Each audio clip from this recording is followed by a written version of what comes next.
Praise the lord. దేవునికి మహిమ కలుగును గాక. యెషయా 54:17 నీకు విరోధంగా రూపించబడిన ఏ ఆయుధము వర్ధిల్లదు.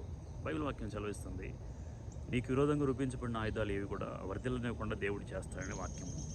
అయితే మన జీవితంలో కూడా మనకు తెలియకుండా మన విరోధులు అనేక మంది మనకు తెలియకుండా అనేకమైనటువంటి కుట్రలు చేస్తూ ఉంటారు వెనక. ఇలాంటివి మనకు తెలియకపోవచ్చు, మనం నష్టపోవటానికి అవకాశం ఉండొచ్చు. కానీ నీ గనక ప్రేయర్లో ఉండి ప్రార్థన చేస్తూ ప్రార్థనాపూర్వకంగా ఉండని యెడల దేవుడు ఖచ్చితంగా నీకు తెలియకుండానే నీ చుట్టూ కంచె వేసి నీ మీదకు వచ్చే ప్రతి విధమైనటువంటి ఆయుధాన్ని కూడా ఆయన నిర్వీర్యం చేస్తాడు. నీకు విరోధంగా రూపించబడింది ఏది కూడా, సాతాను రూపించినది ఏది కూడా వర్ధిల్లనివ్వడు. దేవుడు నీ పక్షాన ఉన్నాడు, నువ్వు భయపడవలసిన అవసరం లేదు. నీకు విరోధంగా వచ్చింది ఏది కూడా దేవుడు వర్ధిల్లనివ్వకుండా చేస్తాడు. ఉదాహరణ తీసుకున్నట్టయితే హామాను, మొర్దెకై. హామాను గురించి మనం ఆలోచిస్తే, హామాను మొర్దెకై మీద పగబట్టాడు, ఎలాగైనా తనని నాశనం చేయాలనుకున్నాడు. అయితే హామాను చేసిన ప్రతి ప్రయత్నము మొర్దెకైని ఎలాగైనా కానీ నాశనం చేయాలనుకున్నాడు. కానీ మొర్దెకై దేవునికి తప్ప మరి దేనికి లొంగలేదు, దేవుని తప్ప మరి ఎవ్వరికి నమస్కారం కూడా చేయలేదు. ఇలాంటి పరిస్థితుల్లో దేవుని గణపరిచాడు కాబట్టి ఆ మొర్దెకై పక్షంగా దేవుడు అద్భుత కార్యాలు జరిగించాడు.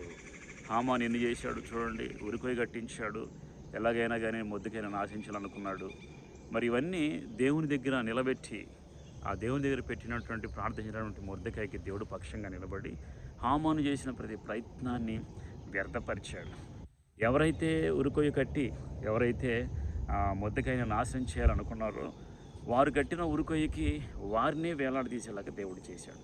కాబట్టి మీరు దేవునికి నమ్మకంగా ఉంటే, మీరు దేవునికి మాత్రమే లోబడి ఉంటే, దేవుని తప్ప ఎవరికి కూడా దాని అర్థం ఏంటంటే దేవుని తప్ప ఎవరికి కూడా మీరు లొంగకుండా మొక్కకుండా ఉండి నిజమైన దేవుని వైపు తిరిగినట్లయితే ఖచ్చితంగా నీ దేవుడు నీకు విరోధంగా రూపించబడిన ఆయుధాన్ని వర్ధిల్లనివ్వకుండా నిర్వీర్యం చేసేస్తాడు. కాబట్టి హామాను చేసిన ప్రతి ప్రయత్నం నుండి దేవుడు మొర్దెకైని రక్షించాడు. ఎవరైతే ఉరికొయ్య కొట్టారో అతని కుటుంబం మొత్తం కూడా అతను కట్టిన ఉరికొయ్యకే వేలాడి తీయబడ్డారు. కాబట్టి నీకు విరోధంగా రూపించబడిన ఆయుధం వర్ధిల్లదు. ఎవరైతే ఆయుధాలు రూపొందిస్తారో వారే దానికి బలైపోయేటట్లు దేవుడు రివర్స్ చేస్తాడు. కాబట్టి భయపడకండి, దేవుడు ఖచ్చితంగా మీ పక్షం నిలబడతాడు, మీతో ఉంటాడు, మీకు విరోధంగా రూపించబడిన ఆయుధం వర్ధిల్లకుండా చేస్తాడు. దేవునికి నమ్మకంగా ఉండి లోబడండి, దేవుణ్ణి ఆరాధించండి, దేవుని మాత్రమే సేవించండి.